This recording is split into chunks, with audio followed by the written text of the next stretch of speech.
Good afternoon, everyone. I'm pleased today to discuss my paper, to present my paper, which is entitled Infrastructure Development and Economic Performance in Africa, a panel data analysis. I'm from Mohammed VI Polytechnic University in Morocco. And this is a paper that I've been working on 2 years ago during my master degree. So I'm going to start now my presentation. So, as we know, investment in Africa has significantly contributed to the recent economic growth in Africa, and it remains a top priority, among the top priorities for the African Development Bank's High 5S transformative strategies, which aims to transform the lives of the African people by promoting sustainable economic growth and development on the continent, which justifies the fact that I'm working on this paper, and I'm presenting it today for you. So when we are saying infrastructure, usually we just know about the transport infrastructure. However, there are four types of infrastructure. So according to the AFDB, the African Development Bank, it has identified four main types of infrastructure that are very crucial for the development of the African countries. There is transport, there is the ICT, which is telecommunication, the electricity, and water and sanitation infrastructure. So for the transportation infrastructure, which is the common known, the very famous one, it requires investing in roads, railways, airports, and ports, and so on. For the ICT and the networks, it's for the transmission of the voice, data, and video signals. The electricity infrastructure, which aims at investing in power plants of various types of power lines, and so on. And finally, for the water and sanitation infrastructure, for the treatment and disposal of wastewater pipes and pumping stations, and so on. So my research question for this paper is what's the effect of public spending on the different types of infrastructure on the economic performance in Africa? And which type of infrastructure it's more driven in each region in Africa? We'll see that later. So my contribution for this paper is that I'm gonna investigate the infrastructure economic performance relationship in Africa by using the Aggregate Infrastructure Development Index, which is AIDI, and the four composite indexes for the four types of infrastructure, which is the Electricity Composite Index, ECI, the TCI for the transport, the ICT for the telecommunication, and the last one, the Water and Sanitation Composite Index, WSCI. For my data, I have the GDP per capita as my Y, and the infrastructure indices, the AID and its sub-indices, the ones that I've just shown now, and the several other control variables, which are the capital, the labor, HDI, the Human Development Index, the trade, inflation, government consumption, and the financial debt. My data it's on 34 African countries. I would love to work on the whole continent, but unfortunately we could not find the data on the whole continent. So we are now working on the 34 African countries, spanning from 2005 to 2020. We have from Western Africa, Benin, Gabon, Ivory Coast, Gambia, Guinea-Bissau, Mali, Niger, Nigeria, Senegal, Sierra Leone, and Togo.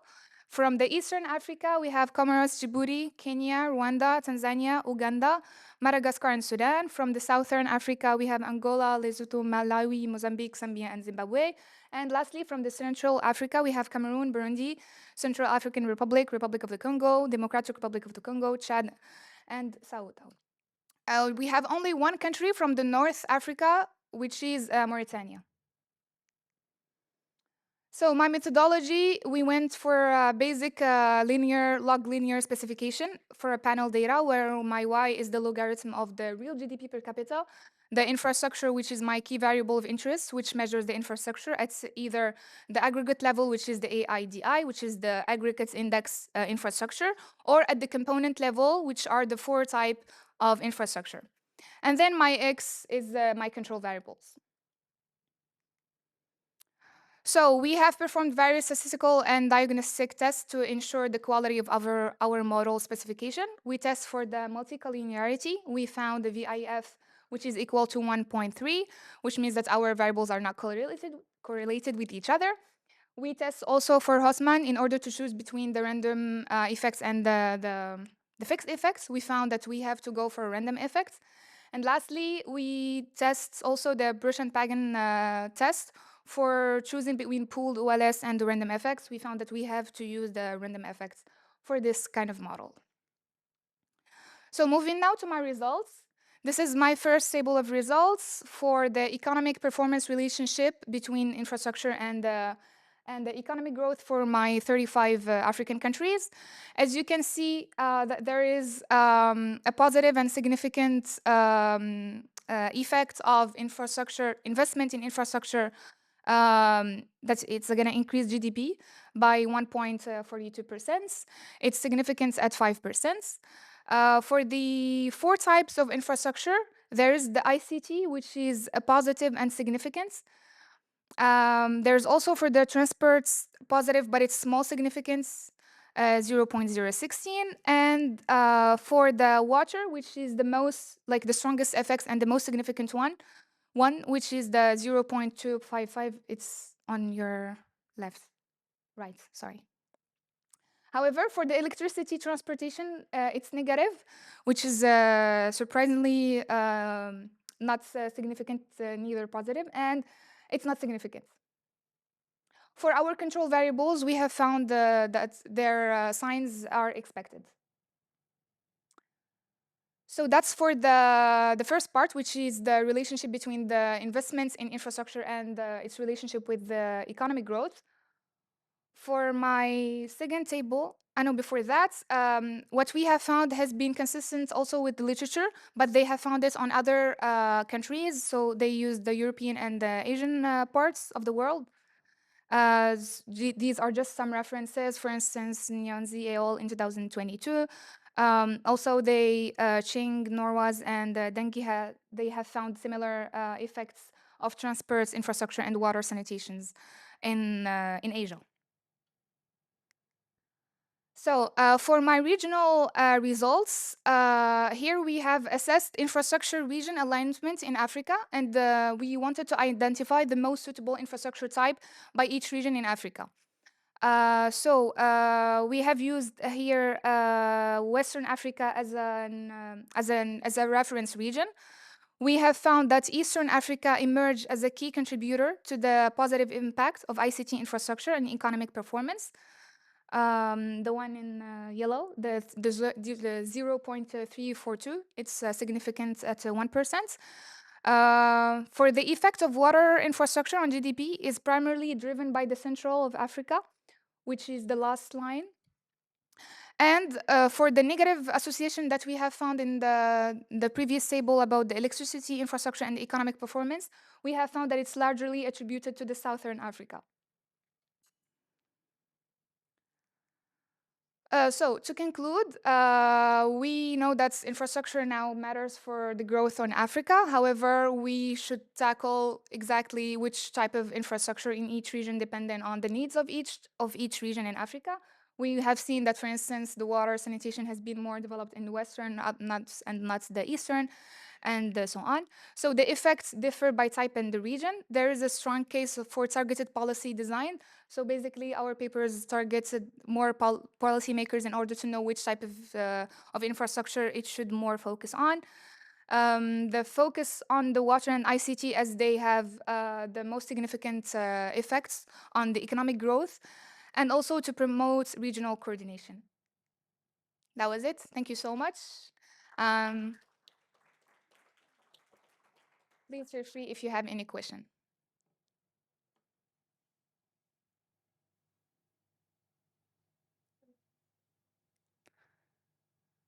Sure. Thank you very much for your for the quality of your work. I just have a question. Did you find any difficulties while collecting data? Oh, cool. Thank you for mentioning that. I know that in Africa, that's the most important part because we know that data in Europe, Asia, and so on, they do have data, but unfortunately not in Africa.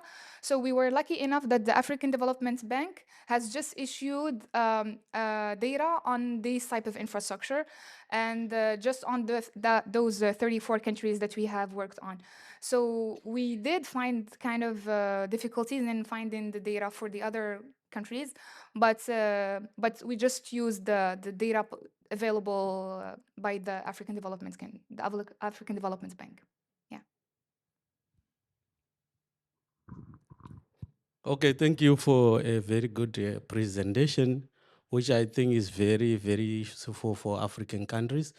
But my issue is about the research issue, because when you look at growth, for example, and you use the expenditure as public expenditure as a measure for infrastructure, then our economic growth is simply a change in GDP, which is equal to a change in C, consumption, plus a change in G, plus a change in other factors.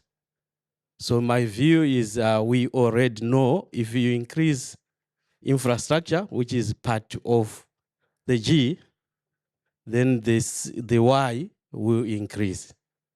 Yeah. So probably sorry I came late. I didn't understand get the info what the problem is per se, or something that we already know. Thank you so much.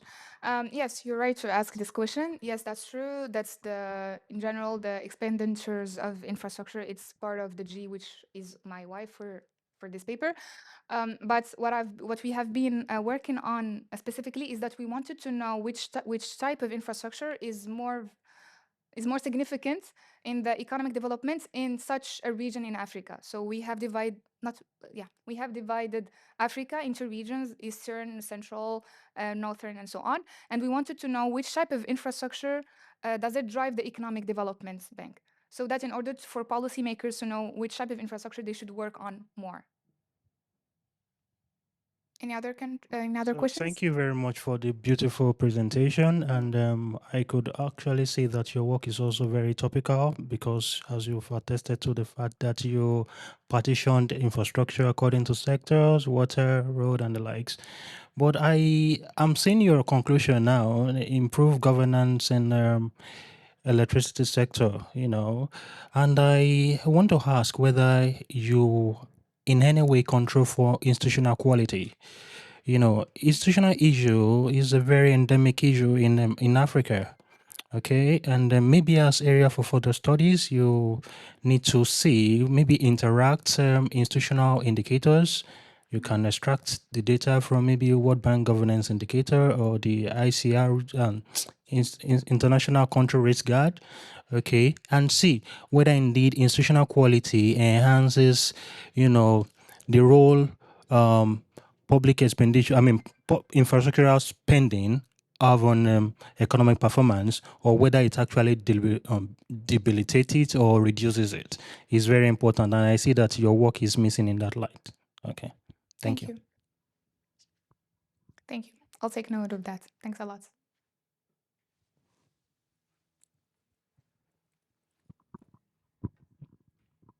Thanks very much.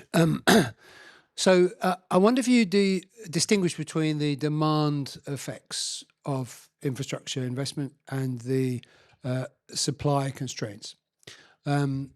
So it's clear there's going to be a Keynesian GDP growth of doing any kind of infrastructure. It can be completely useless. It can be a road to nowhere or a hole in the ground, and you'll get a Keynesian demand effect. But some of the supply constraints that infrastructure will increase growth through are going to have quite long lag times. So, typically electricity, it may well take 5 years before it changes the investment environment and it changes the price environment enough for growth to see a boost. So that's my first question. The second one is, do you consider original sin?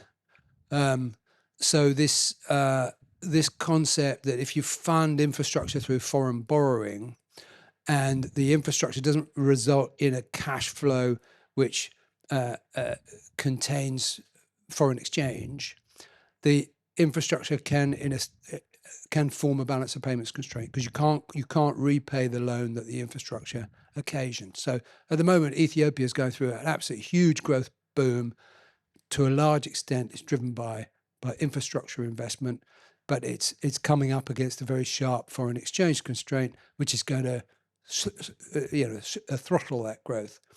So, in a sense, the balance of payments constraints and the original sin problem is also part of this lag problem. You might get a growth boost, but then it comes back to bite you if it didn't address a supply a constraint.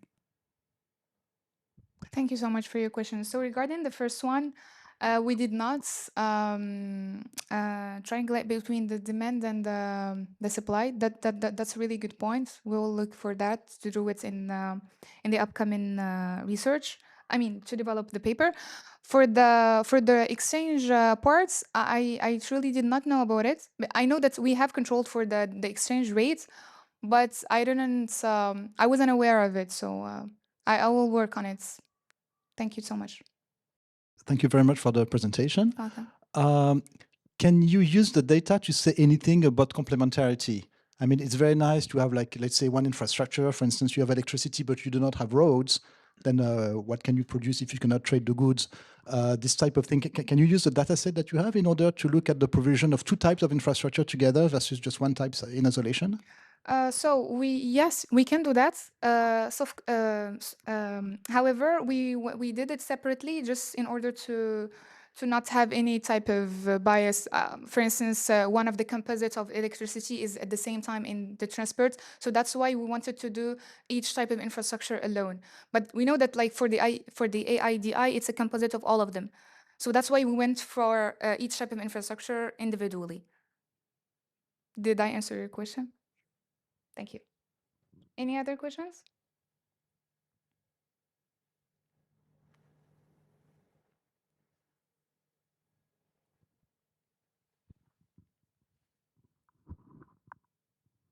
So we don't have a discussion for this paper? We don't have the discussant of my paper is not here. We still have time. Since we have time, you can ask questions. Yes, please. Thanks so much for the presentation. I was just wondering, like, given your reading of the other literature, do you have some sort of understanding of, like, why such heterogeneous effects here might emerge? Because they seem very striking, but why would it be the case that, I don't know, water and sanitation is particularly important in Central Africa? Is this a story about, like, different stages of development, or could you? Yeah, do you have? it just concerns the state of the development of the countries within the region. And then That's how we can explain. Yeah, go And ahead. then do you find further heterogeneity, even like country by country? Like, what are the kind of most pertinent groupings? Like, is this sort of regional grouping the right one, or is it kind of other determinants of? It's a regional grouping, yeah. It's Okay. not by country. Sorry, to add on that, maybe it would make sense also to split the countries, not just by region, but maybe by level of development or some index. True, And that would then make maybe sense. that will. True, that makes sense. Thanks a lot.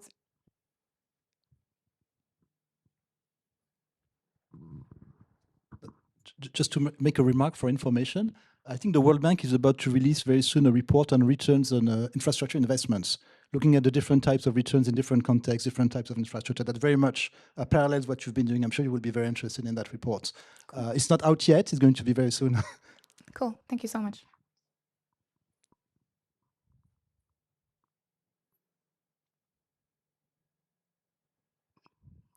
Well, if there is any other question, yeah. I guess I can also just ask.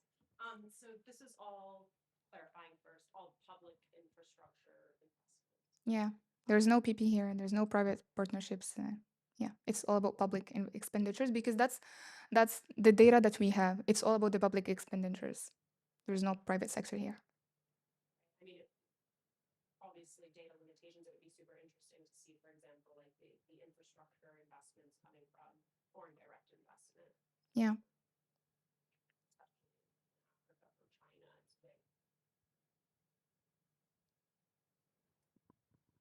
Yeah, I'm sure you've thought kind of long and hard about it, but I guess a kind of critique of this type of work would be reverse causality. And it's like, it's countries that are kind of growing well, that have the revenue to fund infrastructure projects. Have you sort of thought about any potential instruments that might break that chain and kind of yeah, what have you been thinking about? And That's a very good point. Reverse causality, yes, it is. It could be kind of a problem we have in our model. We thought of GMM, generalized method of moments. We are going to do the model, the GMM, just in order to see how the results are going to differ from this one, but it's not yet released. Yes. Thank you for the remark.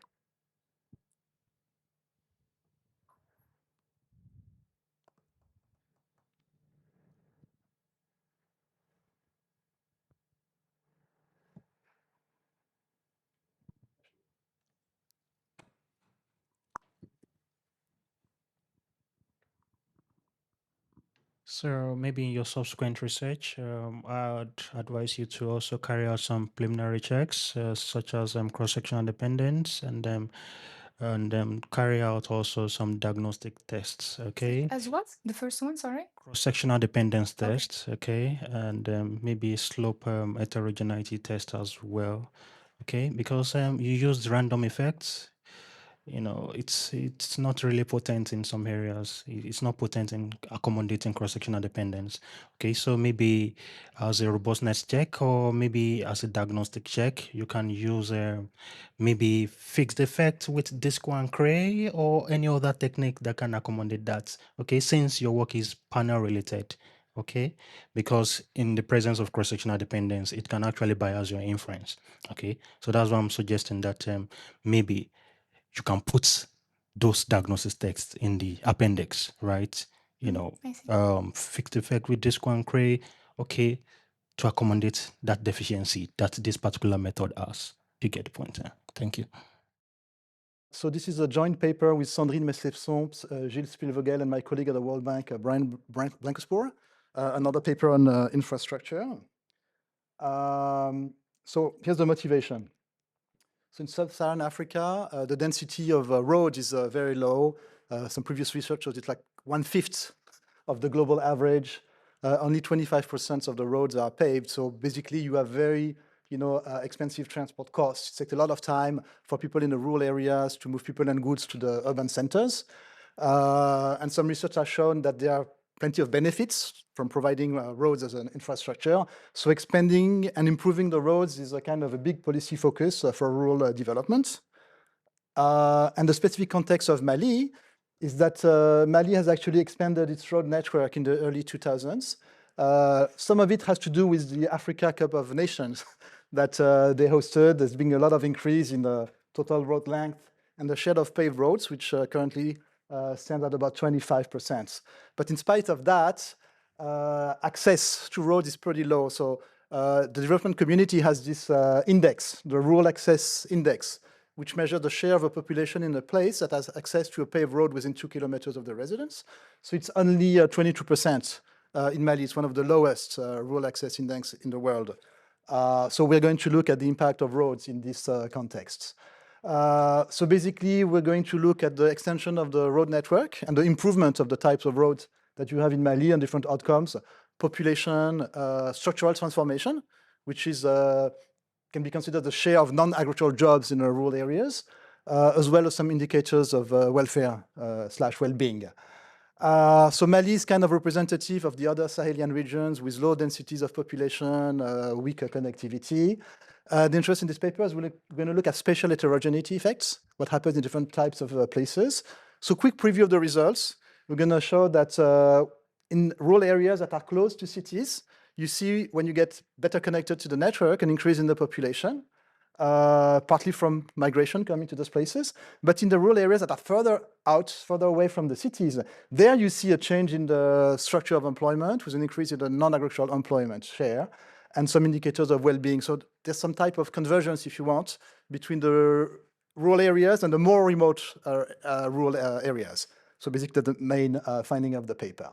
So very quickly on the literature, just to tell you, there's a lot of paper on the local impact of roads. The idea is when you build roads, you decrease the transport costs. So decreasing transport costs has impacts on population growth, economic activity, structural transformation, income, poverty reduction. There are a lot of papers on sub-Saharan Africa, many more outside sub-Saharan Africa. that also look at trade, productivity, welfare, also complementarity of roads. There's one paper on Africa on the complementarity of roads. I forgot to mention it, I think by Nicolas Moneke, still a working paper looking at roads and electrification in Ethiopia. Okay, what is the contribution of this paper? So in this paper, we put together several elements that are studied in isolation in the literature. So we focus on the type of roads, the quality of roads, which is done in some papers. We're not looking at the feeder roads, that connect the village to the network, but the expansion of the big network. So it's like a big picture, the description of things. We have panel data, which is great, because then we can look at the changes, and we can also test for parallel trends to be sure that our assumptions are correct for identification. One great thing is we have access to very granular data from the census. We have the enumerator areas of the census for Mali for different dates. And we can just, rather than look at large jurisdictions, as people do, reconstruct our own human settlements in a way that is geographically stable over time, and look what happens to this geographically stable human settlement definition, the villages. We reconstruct the villages, if you want. We look at gender differentiated impacts, and as I mentioned already, the spatial heterogeneity of impacts. So quickly look at the data. We use the data from Rémi Jedouab and Adam Storygard. There are three types of roads. You have the earthen roads that have minimal maintenance. Above that, you have improved roads that kind of maintain. Some of the segments are suitable for high speed, but not all of them. And then you have the paved roads. Those are the high-speed roads surfaced with durable materials. So we have the three censuses, 1987, 1998, 2009. And we're going to use the road data right before each census, right? So 1986, 96, 2008. As I told you, there was a lot of investment in the 2000s. It can be seen actually in the map here. Top left is 1986, top right is 1996, bottom left bottom is 2008. So you can see the paved roads in red have expanded between 1996 and 2008 to the west of the country, the Kaya region, but also central and eastern parts. So that's the investment in roads. So very quickly, we have to come up with a measure of access to roads. What we consider is we take each village, each human settlement. We have about 6,000 of those in our sample that we use in the analysis. And we draw a circle of 5 kilometers. And if one of those paved roads or improved roads or earthen roads intersect with that disk, then we say we have access to earthen roads, improved roads. So it's within 5 kilometers of the centroid of the village. So basically what you can see here on the table is that between 1987 and 2009, there's been a decrease in the number of earthen roads and an increase in the number of paved roads. So basically, that's what the expansion of the network and the improvement in the quality of the roads did in Mali. I mean, still, in 2009, only 15% of villages with that measure had access to a paved road, so it's quite low. I'm going to skip that. This is just explaining how we reconstructed the geographic areas for the analysis. So very quickly, Malian has a rural-urban typologies. We focus on everything that is not urban. There are only 43 urban places. So we focus on the rural localities. So they have less than 5,000 inhabitants or density of less than 250 people per square kilometer. And we restrict the samples to rural areas in 2009 that already existed in 1987 and who had access to at least a northern road. This will provide us with good treatment and control comparability. So very quickly, the type of data that we have is we build some local indicators for each village, population, active population, share of migrants, share of industry jobs, share of services jobs, mortality rates, housing conditions, and then we calculate those indicators for women. But the key variable is really to look at jobs outside agriculture, which is share of industry jobs and share of services jobs. I'm going to skip the summary statistic just to talk quickly about the identification strategy. So we have three types of treatments. Either you are a village with just an access to an earthen road and the road is improved, or the road is paved. So you transition from earthen E to I, earthen to improved, or E to P, earthen to paved.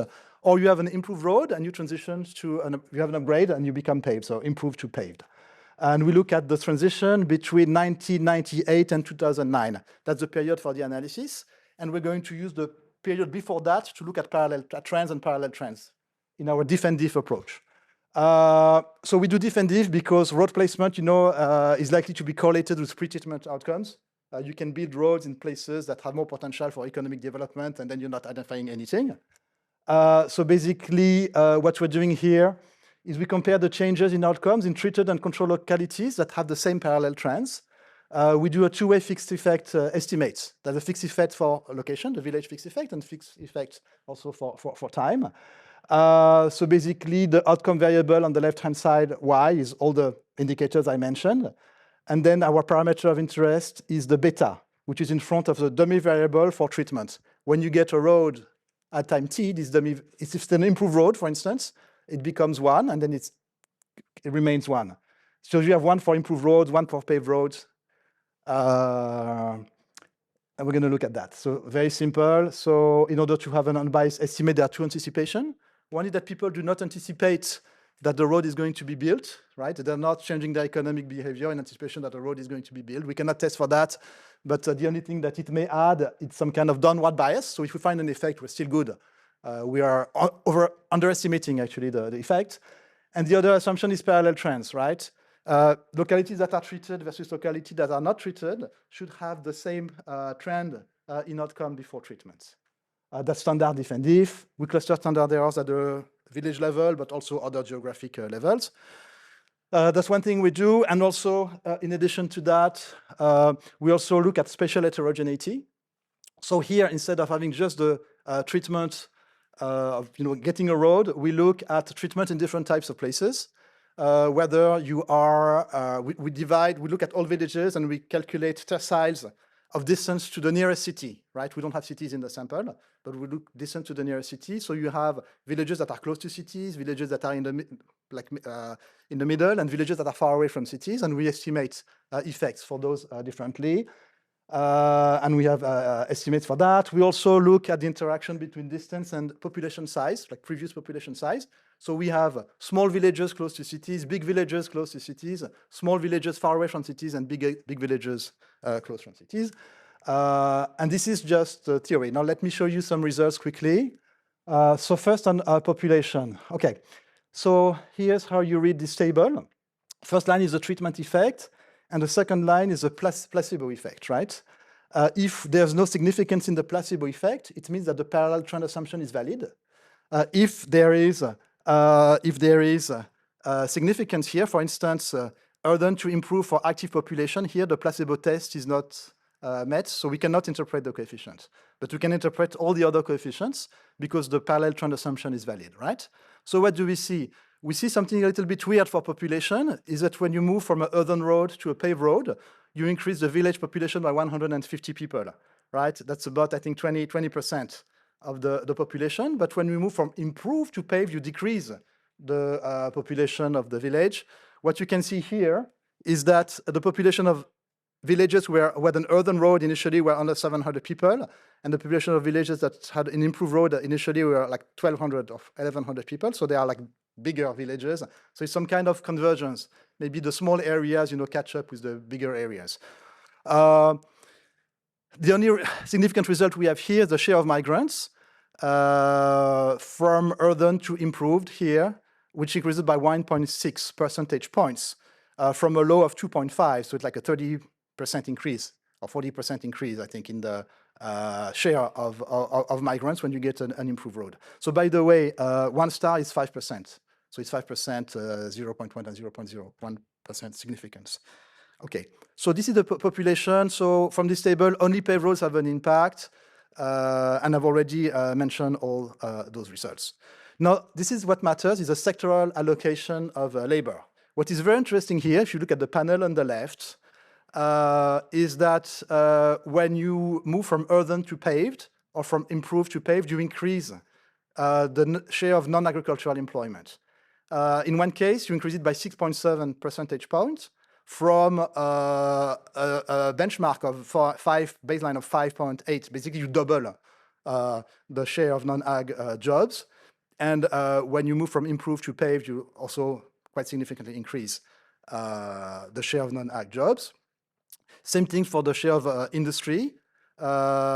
We cannot comment on the improvement to paved because the placebo test is not valid here.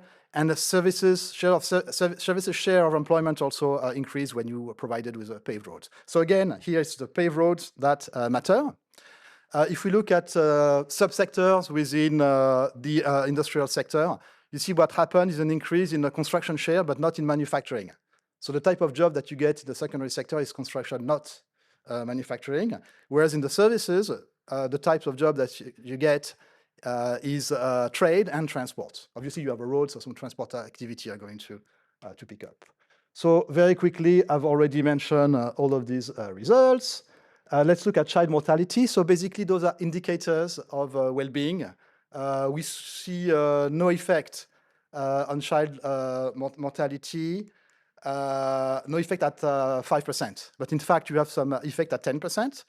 10% significance level. When you get an improved road from an earthen road, it decreases infant mortality. And when you get a paved road from an improved road, it decreases child mortality. So this looks good. Now, the housing conditions, there are also other indicators of welfare conditions. We look at walls, floor. So here we don't see much because the placebo tests are not valid, so we cannot interpret the results. All we see is that from I to P, from improved to paved roads, you get an increase in the floor made of cement or tiles. But those are maybe a better indicators. The roof made of concrete increases when we provided a paved roads, either when you start with an earthen road or an improved road. And you get less metal roofs. Metal roofs is an indicator of poverty, so you get less poverty. So I just mentioned those results. So for the 5 remaining minutes, let me talk about the heterogeneity results. So here we look at distance to cities. So those graphs, they show you the coefficients, the estimates of the betas by different regions. So basically, the 1, 2, 3 that you can see on the x-axis is a tercile of distance to the nearest city. So if a village, so the villages in the bin 1, they are on average 22 kilometers away from the nearest city. In tercile 2, they are 57 kilometers away. In tercile 3, they are 158 kilometers away from the nearest city. So basically what you see, there's no, so the right-hand side on each graph, the right-hand side is the placebo. So if the bars intersect the x-axis, the placebo test is valid, right? So you can interpret what you see on the left-hand side. So we see no effect of distance to cities on population or active population. But what is very interesting here, if you look at the share of non-actual employment, here, the third tercile, so villages that are on average like 150 kilometers away from the nearest city, they are the ones actually who are driving the effect. They are the ones who have their share of non-ag jobs, which is increasing. Okay, same for, it goes through industry and services here. On infant mortality, there's not much distinction. Child mortality, also not much distinction. And here our indicators of welfare, we can see that it's also happening. The increase in those proxies for well-being are also happening at places that are farther away from the cities. So basically this is our story. One last thing that we do is that we also interact distance with initial population size. So we look at small and big villages, far and close to cities. And what we see, so the two bins to the right, 2.1 and 2.2, they are the small villages far away and the big villages far away. They are not differentially affected by the treatments, by getting a road. They all have their, indicators that increase. So roof is an example. They all equally benefit. However, when you look at the share of migrants, it's only the big villages far away from cities who see an increase in the share of migrants. So the small villages far away from cities don't see an increase in the share of migrants. The idea that maybe those big places are more attractive, those big remote places are more attractive than the small remote places. So basically, these are our results for heterogeneity. So paved road increases population in localities closest to cities. There's change in the employment structure of most remote localities, especially facilitated by migration in the larger ones further away from cities. Paved roads increases housing condition, especially in most remote localities. And the results in remote locations do not seem to be explained by village size, except, as I mentioned, for migration. Very quickly, this is, the gender effects. So we looked at the same estimates for the men and women separately. So here what you see that if you provide a paved road, you have an increase in active population for men, which is significant. You also have one for women, but it's not significant. And if you look at the following slides, you see that the non-ag share of men increases by 7.7%, which is twice the increase in the non-ag share of women, and only the non-agricultural share of employment is significant. It is only significant for men and not for women. So basically, women do not really benefit from having access to a road. So if I may take 2 more minutes, I think because we have time very quickly. We did some robustness analysis. I'm not going to mention those, but something interesting is that we looked at selection into treatment. As I said, you can build roads in places that have more or less potential. I mean, here, what I did with the diff and diff is show you the comparison between a control and treatment group that are comparable, but it does not mean that there's no selection in treatment. So what we did is we computed some natural path that just joins the cities based on the least cost pathway. And then we looked at the villages located close to those natural paths, which means that those are kind of exogenously treated. They are on the way treatments. And then we rerun our regression. This is the regression on non-ag share. And what we see is the impact of roads is like much bigger, actually, if we just look on those places that were exogenously treated, which means that there was selection into treatment in the sense that the roads were invested in places that had less opportunity, for growth and structural transformation. They're like kind of picked losers, if you want, which makes sense if you extend the network to the most remote places. So very quickly, conclusion. So this is a paper that sheds light on expansion of a road corridor on the rural hinterland. We show that road access increases population, stimulates structural transformation. There's some type of spatial convergence in the sense that the most remote places benefit, but they kind of catch up with the low level of manufacturing of the places that are closer to cities. So it still remains quite low. You have no more than a 12% non-ag employment, but you move from like 4% to 12%. We showed that paved roads are more effective than just improved roads. That's a policy implication.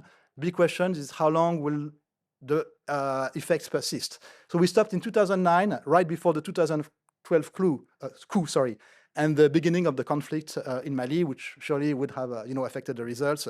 So the question is what happened during the conflict and after the conflict that now it seems that some investments in roads have resumed. So that's it. Thank you very much for your attention. Thank you very much, Mr. Selod. I really enjoyed reading your paper, and I applaud your work as well as your co-authors. I have 6 main comments, 3 positive and 3 others only for construction. I'm not talking about negative points. So the first point is that your paper has a strong identification strategy and detailed data level. The use of exhaustive consensus microdata and the locality level combined with DYD framework represents a major strength in your paper. My second comment is that your paper has a clear conceptual contribution regarding the differentiating road quality. Third comment is integration of spatial heterogeneity. The analysis of heterogeneous effects by distance to cities is highly valuable in your work. Then I go to maybe comments for improvement. First thing is a potential endogeneity and limits of difference in difference assumptions. While the difference in difference strategy is well implemented in your work, concerns remain regarding non-random road placement. So the paper acknowledged this, but it could strengthen identification by incorporating maybe additional strategies, for example, instrumental variables, historical road plans, or maybe political economy instruments. My second comment for improvement is measurement limitations of structural transformation.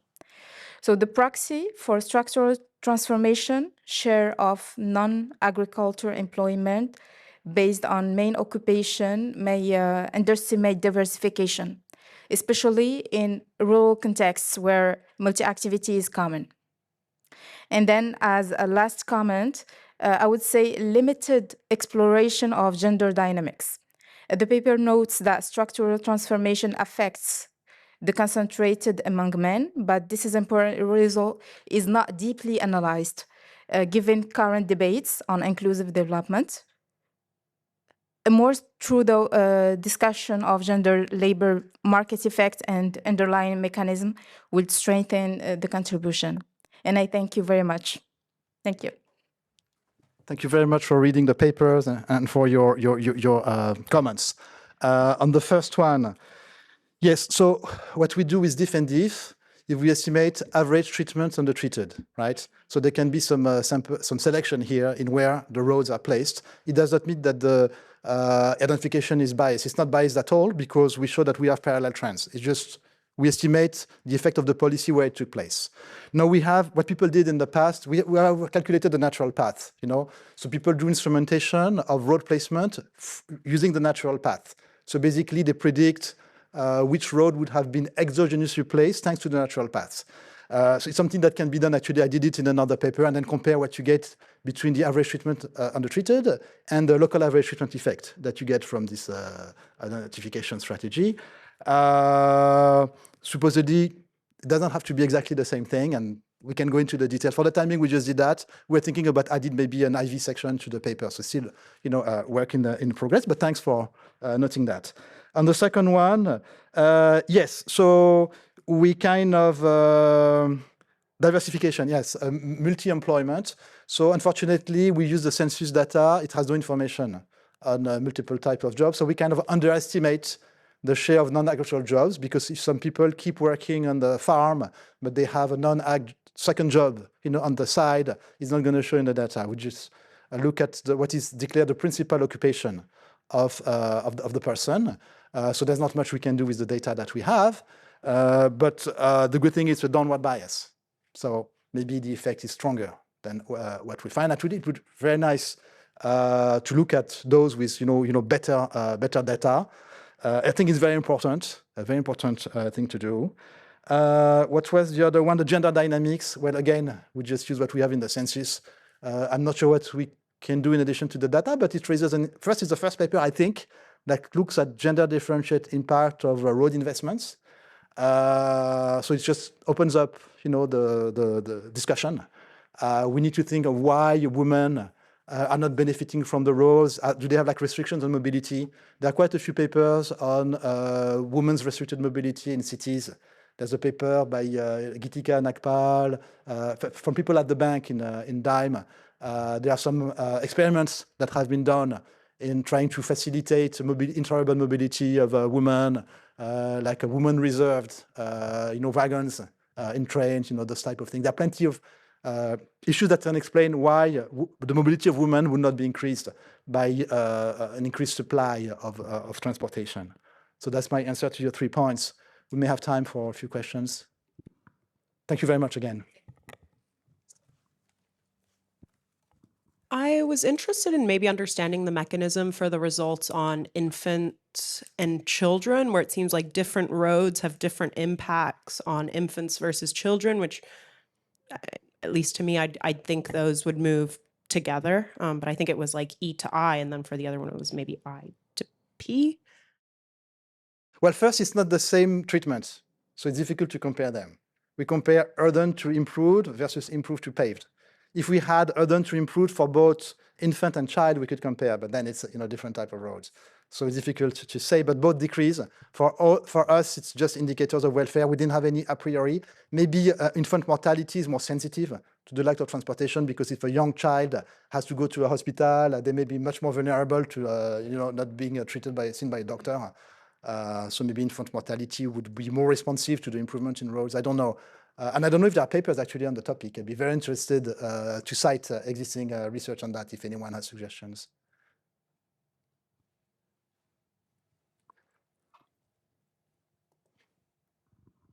Thank you so much. I think it's a very interesting paper. Yeah, but my issue is on probably, it's not a question per se, but it may be maybe one of the explanations why the impact is not visible when it comes to women. Especially if we look at the African context, most of the African countries, the structure of the family, where the man does everything. If you go to rural areas, most of the rural areas, especially in Southern Africa, you find out that whatever is going to be done, whether transferring harvest to the market and so forth, the men will be doing that, but the women will benefit through the men. So how did you separate this when you measure the impact per se? Because sometimes women, they are there, but they are benefiting, although they are not using the road. The road is actually, the use is through the men. Okay. Yeah. Okay. So we actually don't know who uses the road. We just see what are the employments of people. So if they have an activity that's making use of the road, it will go, to that. I mean, I know there are a lot of vendors on the side of the road in Mali, especially women actually selling fruits, etc. So maybe this is the type of employment we see. We don't really know. But that's an interesting point. Thanks. Hello. Yes.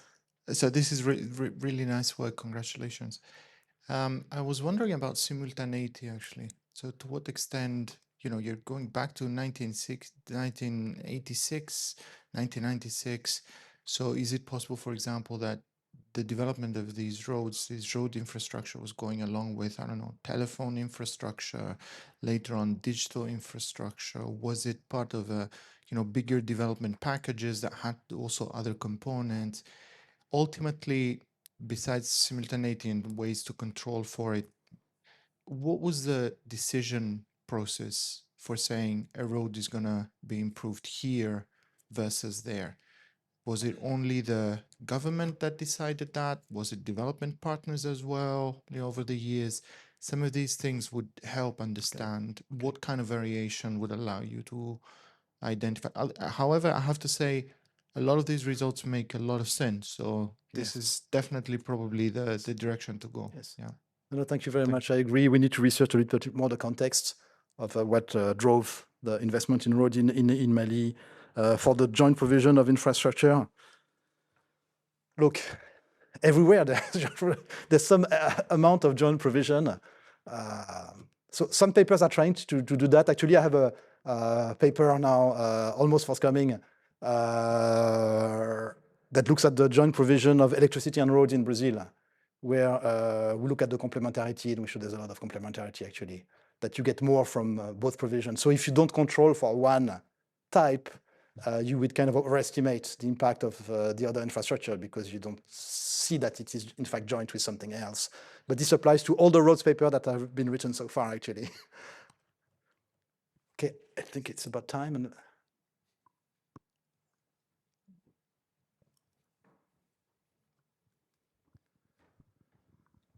yeah, thank you very much. Nice paper. I think my question is very brief. So when you were defining access to road, you use a threshold of 5 kilometers. so When you were defining access, you use a threshold of 5 kilometers. So maybe I missed that part.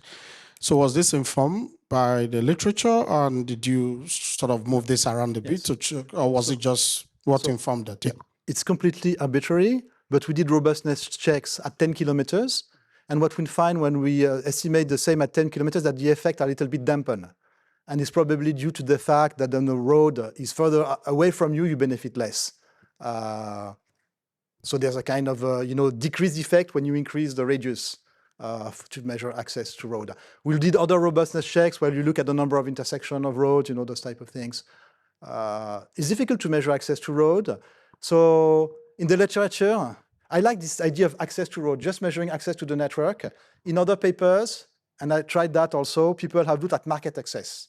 Like they look at how many people you can reach within 1 hour or 2 hours, given the speed, the transport that you have, etc. But then there's some kind of endogeneity in that due to some type of reflection effect, where what you have on the right-hand side variable, the market access kind of correlates with the left-hand side variable, which is population growth, for instance, and things like that. So I'd rather look at very simple measures, like binary measure, do I have access or not, which extracts from the econometric issues. And I've discussed that with Matt Turner, who's one of the guys who's contributed a lot to the ROSI. Like, we completely agree that we should not do market access. People have done market access, they have instrumented. I don't know if you've read the papers by Gédois Master-Regard. They look at market access and the instrument with another market access where they remove the place itself and the core. They have this kind of donut measure. I mean, they're kind of strange stuff that people have done, but I think it's easier to stick to a simple approach. Okay. Well, thank you very much. I think now is the next speaker. Good afternoon, everyone. Happy to be with you today. I'm Professor Zineb Znagui, a teacher and researcher in ESCA, École de Management, and today I will share with you the insights of my paper titled Do Special Economic Zones Boost Industrial Growth? And Evidence from the Case of Morocco using difference in difference approach. Let me start with the definition and general definition of special economic zones. They are geographically delimited areas that offer preferential regulatory, fiscal, and infrastructure conditions to firms. Special economic zones serve as catalysts for industrialization and export growth. There is over 5,000 special economic zones worldwide. You can see that we have many colors of special economic zones, which means that we have many types and different types of special economic zones. Concerning the empirical evidence of special economic zones, global vs. African perspective, concerning the global evidence, we are focusing on the East Asia. Since we have a strong performance in China and Vietnam, the key impacts are export growth, industrial upgrading, and also employment growth. This model is replicated across the global South. While the African evidence, we have heterogeneous outcomes across countries.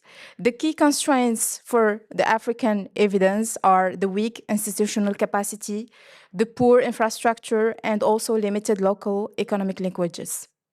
The evidence in African economies remain mixed. We focus in our work on the Moroccan context, and here a brief overview of special economic zones in Morocco. So Morocco adopted the proactive industrial policy since the early 2000s and has developed a network of special economic zones like Tanger Med zones, Casablanca, and Dakhla. We have many special economic zones among those three. Also, for the policy framework, the Morocco adopted what we call the Industrial Acceleration Plan. The objectives are export diversification, the FDI attraction, and also integration into global value chains. The target sectors are mainly automotive, aerospace, and also electronics. The observed outcomes, we have an increased FDI inflows and also export growth in key industries like automotive. Morocco is today a leader in automotive exports. However, in literature, we found some limitations concerning the special economic zones in the Moroccan context. First, we have few macroeconomic evaluation, a lack of quasi-experimental methods, and also we have an absence of credible what-if scenarios. So the few empirical studies measure the causal macroeconomic impact of the Moroccan special economic zones. This study addresses three main questions. First, do special economic zones stimulate industrial growth in Moroccan regions? Second question, do special economic zone regions show higher industrial output, manufacturing employment, and also export performance? And the third question, what are the special and sectoral effects of special economic zone development? So in order to answer these questions, our methodology is based on first choosing an empirical method, which is a difference in difference approach. Then I will explain the data sources treatment and control groups, and also limitations and addressing bias in our study. Let's start with the difference in difference approach. The main objective is to estimate the causal impact of special economic zones implementation. So our Y in this case is the industrial output in the region R at the time T. And then you have other variables. The coefficient of interest, beta, captures the average treatment effect of special economic zones on industrial performance across the Moroccan regions. Okay, the data is a panel data set comprising Moroccan regions over the period 2004 till 2022. The data sources are Haut Commissariat au Plan, Ministry of Industry, and also Bank Al Maghrib, which is the central bank in Morocco. Concerning the variables I chose industrial performance indicators like industrial value added, manufacturing employment, and also the number of industrial firms.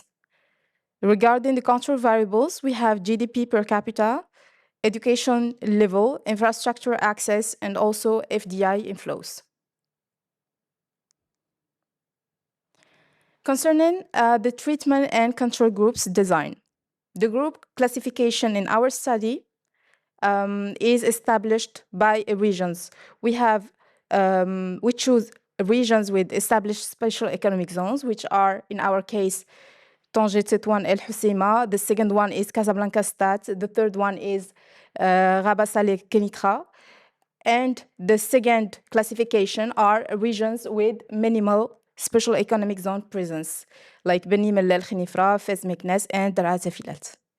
Also, for the identification strategy, we choose the difference in difference framework. It exploits variation in presence of special economic zones and also timing of implementation. Regarding the validity and robustness, the key assumption here is a parallel trends verified using a pre-treatment data and also robustness checks. We use the PSM and placebo tests. The key methodological challenges in our study were first, endogeneity. So special economic zones may be non-randomly located. So regions selected are based on pre-existing industrial potential or strategic economic advantages. Also, we have a confounding factors like current shocks, may bias estimates like trade agreements, infrastructure, port expansions, and also macroeconomic changes.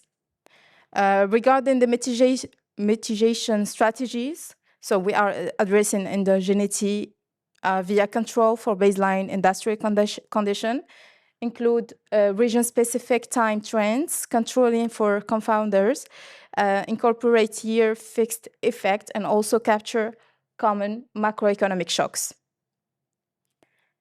The robustness and sensitivity in our work is based on first validation approach, sensitivity analysis with alternative specifications, and also stability of results across models. The econometric tools used in our study for the econometric estimation start at 17, the DID estimation. It's a command in Stata, robustness check based on propensity score matching, and also visualization using Python. Okay. The results of our study, we start here with a baseline of DID estimates of the effect of special economic zones on industrial output across Moroccan regions. What we can conclude here is that special economic regions experienced 80% higher industrial output compared to non-special economic zone regions. Second result is the impact of special economic zones on employment. So here, manufacturing employment increased by about 12% in special economic region, special economic zones regions relative to control regions. Regarding the robustness checks, in this case, The convergence of placebo, matching, and also event study results confirms that validity, stability, and temporal consistency of the estimated special economic zone impact. Concerning the heterogeneity analysis, regional differences in special economic zone impact, we can compare this between a spatial heterogeneity and also structural and economic heterogeneity. So we have a geographical variation, a strongest effect in coastal regions like Tangier and Casablanca. The key drivers here are advanced logistics infrastructure and also port accessibility and global connectivity. Concerning the evidence, seen in the table inside, we have a higher industrial output gains vs inland regions. The export orientation in this case, we have export-focused special economic zones have a stronger performance, and concerning the FDI and intensity, so the high FDI zones have greater industrial growth. So what we can conclude here is that special economic zone impacts are not uniform, but depend on first location, coastal or inland, the degree of global integration, and also the capacity to attract FDI. The sectoral effects of special economic zones on industrial output, we found that special economic zone impact is strongest in export-oriented industries. Now, the key positive findings in our work, first concerning and regarding the industrial growth, the special economic zones are increasing by 18% in industrial output in hosting regions, and also it confirms effectiveness of place-based industrial policy. The implications in this case, the special economic zones can drive industrial upgrading when supported by coherent and policies and investment climates. The cautionary findings, we have enclave effects, a risk of isolated special economic zones with limited backward or forward linkages. We have also a special heterogeneity. Coastal regions, Tangier and Casablanca, have strongest gain, and also for the inland regions may remain excluded. And here we're talking about regional disparities. Concerning the dynamic effects, we have a lagged growth aligned with the gestation period for infrastructure and firm entry, and also medium-term effects on domestic firm upgrading, and also tech spillovers remain uncertain in this case. The policy implications of special economic zones in the Moroccan case. So I do recommend here two major points. First, strengthen special economic zones foundation based on infrastructure and business environment, and also domestic integration. The second point is addressing special and environmental dimensions. So concerning regional inclusiveness and also sustainability. The limitations of our study, first, we have data constraints. We were faced to limited detail on certain industrial indicators, especially informal sector. Also, methodological constraints. The DID controls for many factors, but unobserved variables may remain, and also the context-specific findings. Morocco's institutional and geographic features may limit generability to other African countries. My suggestion for future research directions could be first longitudinal studies, sustainability and social impacts on special economic zones, then also a role of special economic zones in regional economic integration, and as a third point, influence on innovation, technology transfer, and also firm upgrading. I'm going to discuss the paper presented by Zineb. Thank you so much for the paper. I really had the pleasure of reading your paper, which was about special economic zones and industrial growth in Morocco. I am also very lucky that I've read this paper about my home country, so I could recognize what she was talking about in terms of regions, in terms of projects presented throughout the paper. So overall, your paper makes a valuable and timely contribution to the literature on industrial policy and regional development in Africa. It addresses an important policy question using a credible empirical strategy using the defensive. So at the same time, the paper goes beyond the average effects by highlighting meaningful heterogeneity across the regions and the sectors, as you have shown, which adds depth to the analysis. However, I think there are a few important questions, particularly in how the results are interpreted and they are contextualized. So I think that there is a measurement issue with the industrial data in Morocco because it doesn't capture informal activity. So your data about your why, we know that in the data in Morocco does not capture informal activity, so we don't have a global picture about the industrial data in Morocco. For the methodological perspective, the defensive approach is appropriate, but the identification is not fully convincing for me, at least. Why? Because we know that the CES, the special economic zones, are placed in regions that are already dynamic, that are already developed. So we know, for instance, the ports, the airports, and so on. We know that in Tangier, in Casablanca, they are already dynamic settings. So the results that you have found are expected, so we expect the fact that yes, the special economic zone is boosting the industrial growth in Morocco. So probably using another method rather than defensive, probably it would be better. I don't know, you can know. Also, in the future research, it would be better if you emphasize on the point of that there is this point of the regional inequalities, which might be created after the CES implementations, after this special economic zones. So rather than just creating new industrial centers, special economic zones may actually be reinforcing existing regional inequalities across regions in Morocco. So to conclude, I would say that is a robust and well-executed empirical paper. I really enjoyed reading it, but it would benefit more from a deeper discussion of the Moroccan context and a more detailed interpretation of the results.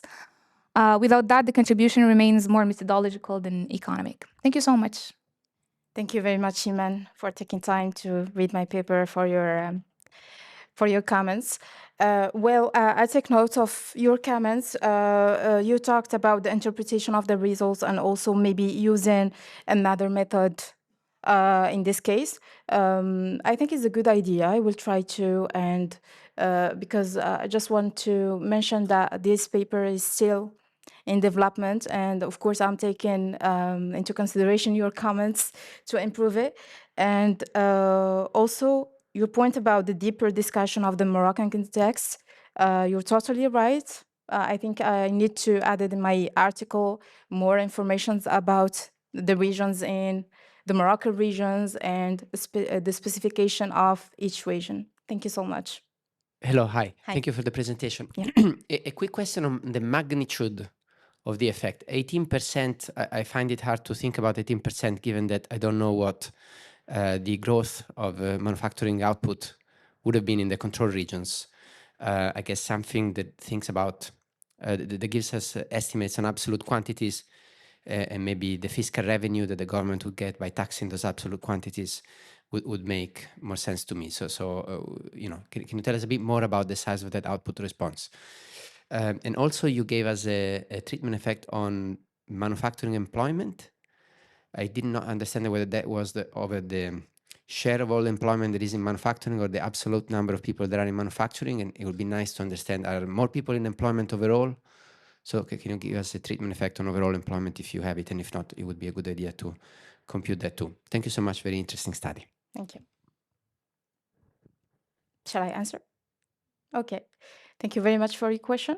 So maybe the result of increasing by 18%, it seems for you like a really high percentage. That's it. Not that, well, I don't know how to interpret 18% because it's 18% of a quantity in the Yes, control yes. group whose magnitude I do Yes. not understand. So here in the study, we are comparing regions. So Yeah. regions that host special economic zones are the industrial outputs in these regions are increasing by 18%. This is the interpretation of the result compared to other regions that are Compared to other region, yes, I that guess they don't host, for example, special economic zones, or they have just a basic industrial agglomerations. I understand. Just to, I'll let somebody else ask a question, but just to clarify my point. If in the control there is minimal growth, then 18% is not a lot because it's 18% of a very small number. Yeah. If in the control there is quite a bit of growth, then 18% is a big increase because it's 18% of a big number. So that's simply my point. So, Okay. but, Okay. but, but you don't need to answer now. Maybe just a comment Thank for you. the future. Yeah. Thank you.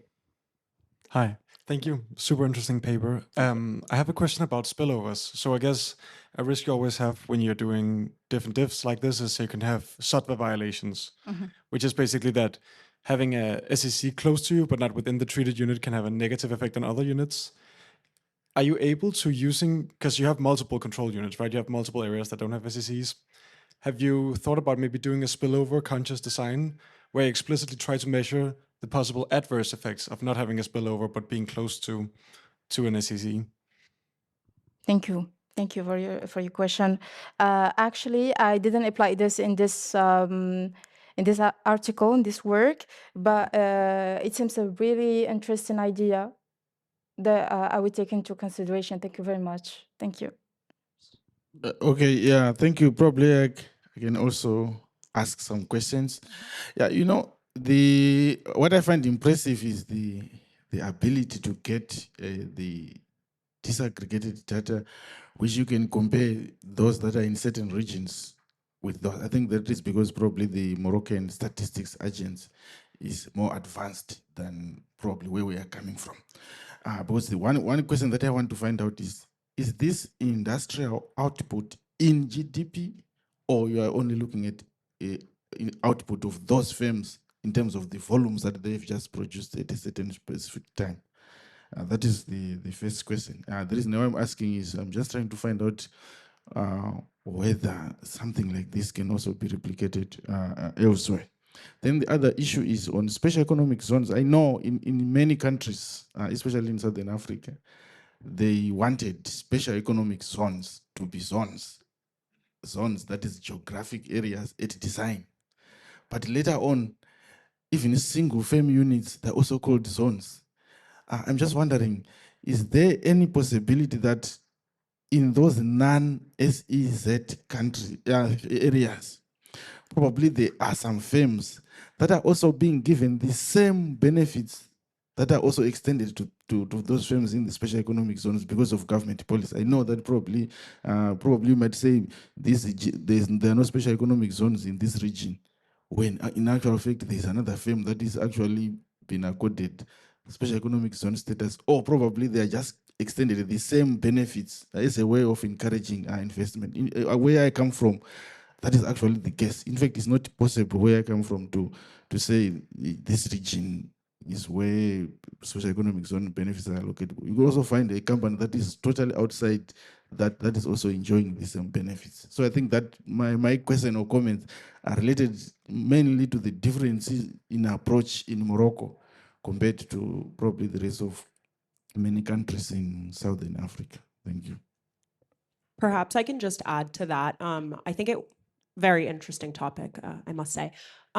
It's not super clear from the presentation how you're defining a region that is considered, a 1 or a 0 in terms of a special economic zone. If you're using a cell, and in that case, you could have, if a single firm in a cell is being treated with a special economic zone, would that be sufficient to consider it a 1? So maybe some more explanation on that would be helpful. Thank you very much for your questions. So regarding the data As you said, the Moroccan agency, statistical Moroccan agency, which is Au Commissariat au Plan. I used actually the industrial output in GDP using the data and statistics and the HCP. And also you highlighted the difference between the regions when we have special economic zones and non-special economic zones, and if firms in these non-special economic zones could benefit from the same regional and fiscal regularities. Maybe this is a political a question. I really don't have the answer, but I think that in Morocco, they treat this agglomeration. We have many types of economic agglomeration. We have clusters, technopoles, and special economic zones. And of course, each type has its characteristics. So yeah, your intervention is really interesting. Concerning your question about the regions that I didn't specify if the regions are 1 or 0. For 1 are the regions where we have an active special economic zone. And for 0, regions when we don't have any special economic zone or we have like basic special agglomerations. Thank you. Hi, thank you for your presentation. Yeah, thank you. I was wondering if I understood correctly that you use FDI inflows as a control variable. And if so, why did you decide to use it as a control variable rather than as an outcome variable? Because I guess special economic zones might cause a lot of FDI inflows, no? Okay, let's go back to... Yes, that's true. I used the FDI inflows as control variables in order to... this was a test in this case, but generally we are using it as a variable. And I can say that I just use it in this case in order to maybe find some correct results.